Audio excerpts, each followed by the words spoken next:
una vez más a Un Día con Ángel aquí en Excelsior TV. Vamos a continuar hoy con el tema que comentamos en la primera parte del día de ayer acerca de la corrupción en nuestro país. Un delito, es una práctica, es algo que hacen las personas y que como consecuencia de eso se configuran delitos o tipos delictivos o figuras delictivas, como el tráfico de influencias, soborno, cohecho, etcétera, peculado. Esos son los delitos, pero la corrupción no es un delito. Por eso sorprende que analistas medio famosones, diríamos en mi tierra, afirmen con la contundencia que solo da la ignorancia que la corrupción es un delito. No les haga caso a usted, no tienen la menor idea de lo que están diciendo. Repito pues, la corrupción no es un delito. Si no me cree usted, busque en el Código Penal y trate usted de encontrar esa figura delictiva y va a encontrar que no es un delito la corrupción. El otro elemento que señalamos ayer es que México se ha convertido, aun cuando nos neguemos a aceptarlo, en un país de corruptos. Vamos a continuar entonces y cerraremos con algunos elementos que el think tank o tanque de pensamiento, como le llaman algunos en español, Transparency International, el ranking último que apareció en diciembre del año pasado, es decir, escasamente 2 meses y medio, donde viene México en una posición muy interesante, la cual comentaré con usted. Lo primero que debemos señalar es que en México, desde edad muy temprana, empezamos a convivir con la corrupción, empezamos a mamar corrupción. No sé si recuerda usted esta expresión muy coloquial, frecuente en muchas familias en este país, que dicen que uno adquiere conocimientos en la escuela, pero la educación se mama en el seno familiar. Imagine usted a una familia de clase alta o de clase media alta, donde el padre es un contratista y llega a comer con la familia o en la comida dominical con toda la familia, les anuncia que acaba de cerrar un contrato con un compadre que es subsecretario y nada más le dio una compensación de unos 10, 15 millones de pesos, pero él se va a ganar 50 o 60, y la familia entera festeja la sabiduría, la inteligencia del jefe de la familia. Por otra parte, imagine usted un hogar de clase media donde el jefe de la familia llega en la noche, en la merienda, con los integrantes, con la esposa, los 2 hijos adolescentes, y el padre presume que como consecuencia de su amistad con el dirigente sindical, él va a ser relevado de las horas clase que tiene que dar en alguna universidad, en la que usted guste, pública por supuesto, y va a ser a partir del siguiente lunes comisionado sindical. Luego imagine usted una familia de clase media, media baja, una persona que se dedica a ser vendedor ambulante o viene. Y le presume a su familia que el día de ese día por la mañana, él y sus colegas de actividad económica, ilegal por lo demás, golpearon a granaderos y policías que querían desalojarlos del lugar que ocupan, ilegalmente por supuesto. Y la familia festeja la valentía y la unión de los bienes o de los vendedores ambulantes en el centro histórico. ¿Dónde empieza esos muchachos, esos niños a mamar corrupción? En la mesa familiar. Y le puedo dar a usted cientos, miles de ejemplos que le demostrarían a usted que la corrupción la empezamos a mamar desde edad muy temprana. Y ahí, cuando llegamos a la edad adulta, ya tenemos una cultura donde la corrupción juega un papel muy importante. Y el elemento central de esta cultura es que no nos parece mal la corrupción. Por el contrario, es sinónimo de inteligencia, de audacia.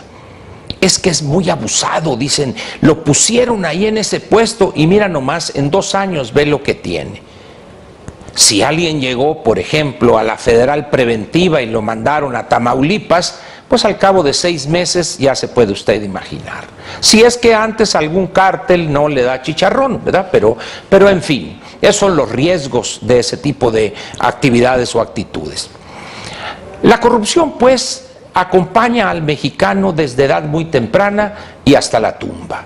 Porque hasta la tumba, imagine usted un accidente de algún miembro de la familia y el viacrucis que usted tiene que pasar para recoger el cuerpo en el servicio médico forense.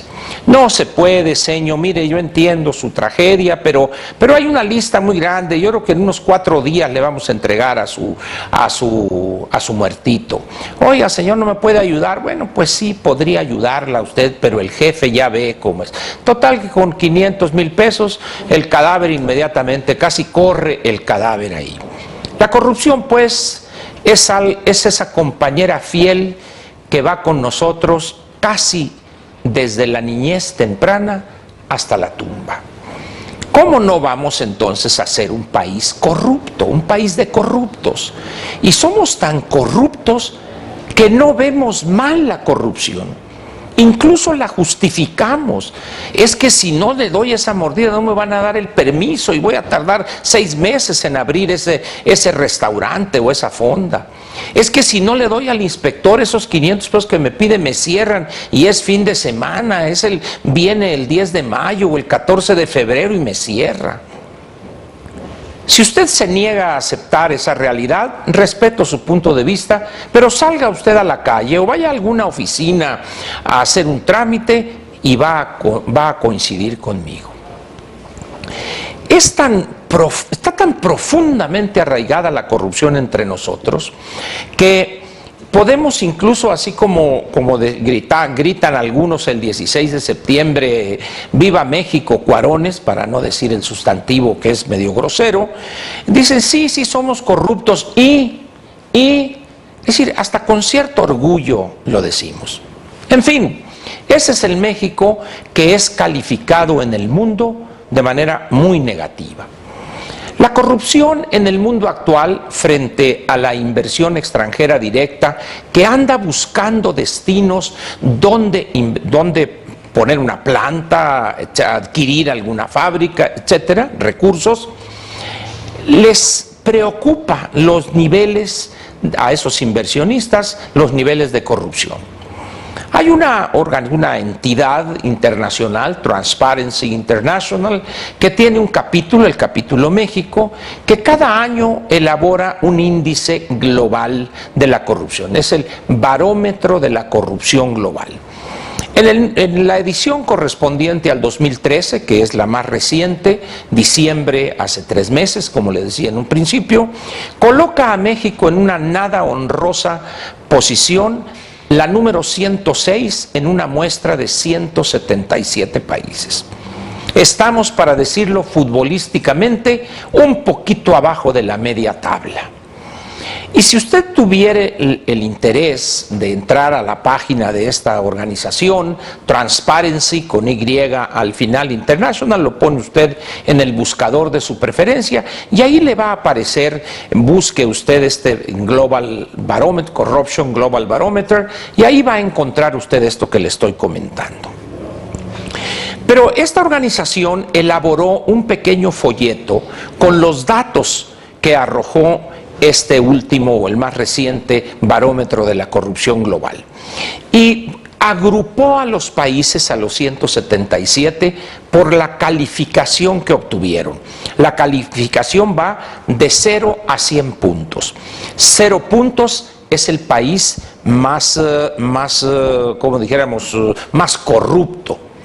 Y el que tiene 0 es más corrupto y el que tiene 100 puntos es el país más limpio en términos de corrupción. México, con sus 34 puntos de calificación, está con distinguidos países como los que le voy a mencionar a usted. Está en el decil de los 30 a los 39 puntos. Y ahí le van a usted los países con los cuales alternamos en ese decil: Zambia, Malawi, Marruecos, Algeria, Bolivia, Etiopía, Egipto, Indonesia, Mauritania, Mozambique, Sierra Leona, Argentina, Ecuador. Como ve usted, pura ficha, y en ese lugar está México. Y ahora le voy a dar a usted algo más interesante para que vea dónde está Chile, por ejemplo. Chile está en el decil de los 70 a los 79 puntos y está con países como Irlanda, Uruguay, Estados Unidos, Bélgica, Reino Unido, Islandia, Alemania. Es decir, prácticamente se codea Chile con los países más limpios del mundo, más honrados del mundo, de acuerdo a la percepción que tienen sus ciudadanos. ¿Qué le quiero decir con estas cifras? Que se puede combatir la corrupción. La corrupción no es el destino manifiesto de México, de ninguna manera. Así como México no debe ser un país de nota roja, México tampoco debe de ser un país identificado por sus altos niveles de corrupción. Hay países, por ejemplo, hoy que son ejemplo de limpieza en el manejo de la cosa pública, por ejemplo, el Reino Unido, pero que hace 150 o 200 años o 120 años que eran corruptos entre los corruptos. Estados Unidos mismo, a fines del siglo XIX, principios del siglo XX, era un país donde la corrupción imperaba sin freno alguno. Sin embargo, hoy las cosas son diferentes. ¿Qué hicieron? En primer lugar, leyes estrictas, con penalizaciones muy elevadas, y aplicaron la ley. Desde los niveles más altos se tomó la decisión en sus gobiernos de aplicar la ley y con rigor aplicar las penas que estaban señalados para los actos de corrupción. Y manteniendo esa política un cierto número de años, lograron hacer verle a la sociedad que la corrupción era el peor de los negocios. En México, por el contrario, pensamos que la corrupción es el mejor de los negocios. Como dijo aquel, yo no quiero que me den, nomás quiero que me pongan donde hay. Esa es la gran diferencia entre México y un puñado de países democráticos con economía de mercado, con transparencia y rendición de cuentas. ¿Dónde le gustaría a usted vivir? ¿En uno de esos países donde los puntos son de 70 a 79 o nosotros que estamos en el grupo de Mozambique? Creo que la respuesta de usted y la mía es obvia, pero tenemos que empezar ya para combatir eso. El día de mañana voy a cerrar esta serie de comentarios dedicados a la corrupción con algo que apareció hoy en la revista The Economist, la revista inglesa, que hoy aparece el ejemplar de la próxima semana en Londres. Mañana comentaremos algo que está muy relacionado con la corrupción: el capitalismo de cuates, en inglés the crony capitalism. De eso vamos a hablar mañana y con eso cerraremos estos 3 programas dedicados a la corrupción. Le agradezco su atención para Un Día con Ángel aquí en Excelsior TV y no deje usted de estar conmigo mañana porque va a estar interesante el tema y el comentario que vamos a hacer. Muchas gracias y muy buenas noches.